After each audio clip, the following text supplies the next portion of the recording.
முருகனே துணை. அனைவருக்கும் இனிய வணக்கம். ஆன்மீகம் ஸ்டார்ட்ஸ் உங்களை அன்புடன் வரவேற்கிறது. பதிவு என்னவென்றால், வீட்டில் எந்த விநாயகர் சிலையை வைத்தால் என்ன பலன் கிடைக்கும் தெரியுமா? நம்முடைய அனைவர் வீட்டிலும் நிச்சயமாக ஒரு விநாயகர் படமோ அல்லது சிலையோ இருக்கும் அல்லவா?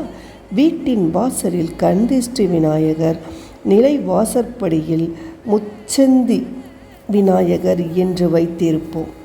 இப்படி விநாயகரை வைக்கும்போது அவருடைய தும்பிக்கை வலப்புறம் அல்லது இடப்புறம் இருக்க வேண்டுமா, இல்லையென்றால் நேராக இருக்க வேண்டுமா என்பதை பற்றி அதன் பலன்களை பற்றி நான் பதிவில் பார்க்கலாம். விநாயகர் அருள் இல்லாமல் எந்த காரியத்தையும் தொடங்க முடியாது. எல்லாவற்றிற்கும் முழுமுதற் கடவுளான விளங்குபவர் விநாயகர் ஆவார். அத்தகைய விநாயகரின் சிலையை வாங்கும்போது அதில் தும்பிக்கை எந்த பக்கம் இருக்கிறது, விநாயகர் நின்ற கோலத்தில் இருக்கிறாரா அல்லது அமர்ந்து இருக்கிறாரா போன்றவற்றை கவனிப்பது மிகவும் மிகவும் அவசியம். விநாயகர் சிலை வாங்கும்போது தும்பிக்கை வலப்பக்கம் இருப்பது போல் காட்சி தந்தால் அவரை வலம்புரி விநாயகர் என்று கூறுவர். வலம்புரி விநாயகர் சூரிய பகவானின் அம்சம் பெற்றவராக சொல்லப்படுகிறது. வலம்புரி விநாயகரை நிறுவனம், தொழில் செய்யும் இடம், கடைகளில் வைத்து வழிபடும் போது நல்ல முன்னேற்றம் மற்றும் லாபம் அதிகரிக்கும். நல்ல ஆற்றலையும் சக்தியையும் உத்வேகத்தையும் தரும். வலம்புரி விநாயகரை வைத்து வழிபடும் போது நல்ல சுத்தத்தை கடைபிடிக்க வேண்டும். இல்லை என்றால் நஷ்டங்கள் ஏற்பட வாய்ப்புகள் உள்ளது.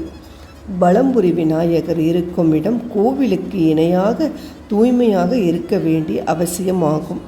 இடம்புரி விநாயகர் சந்திர பகவானை குறிக்கிறது.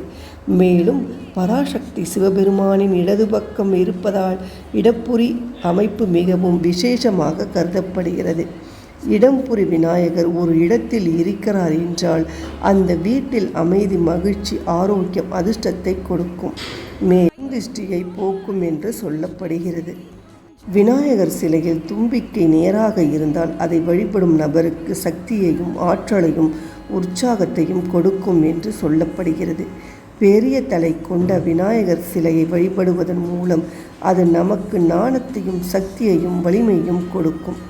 வெள்ளருக்கு செடியின் வேரில் இருந்து செய்யப்படும் விநாயகர் சிலையை வைத்து வழிபடும் போது அந்த வீட்டிற்கு செல்வ செழிப்பு அதிகரிக்கும், தீய சக்திகள் அண்டாது என்று சொல்லப்படுகிறது. குபேர விநாயகரை வைத்து வழிபடும் போது அந்த வீட்டில் சகல சௌபாக்கியமும் லட்சுமி கடாசமும் ஏற்படும். பாதரச விநாயகரை வைத்து வழிபடும் போது படிக்கும் பிள்ளைகளுக்கு எண்ணத்தை ஒருநிலைப்படுத்தி புத்தி கூர்மையை அதிகரிக்கிறது. நவதானிய விநாயகரை வைத்து வழிபடும் போது உணவுக்கு பஞ்சமே வராது என்றும் நவ கிரகங்களின் ஆசிகள் கிடைக்கும் என்றும் சொல்லப்படுகிறது. இதில் நீங்கள் எந்த விநாயகர் சிலையை உங்கள் வீட்டில் வைத்து வழிபடுகிறீர்கள் என்று சொல்லுங்கள் என்று சொல்லிக்கொண்டு இந்த பதிவை நிறைவு செய்து கொள்ளலாம்.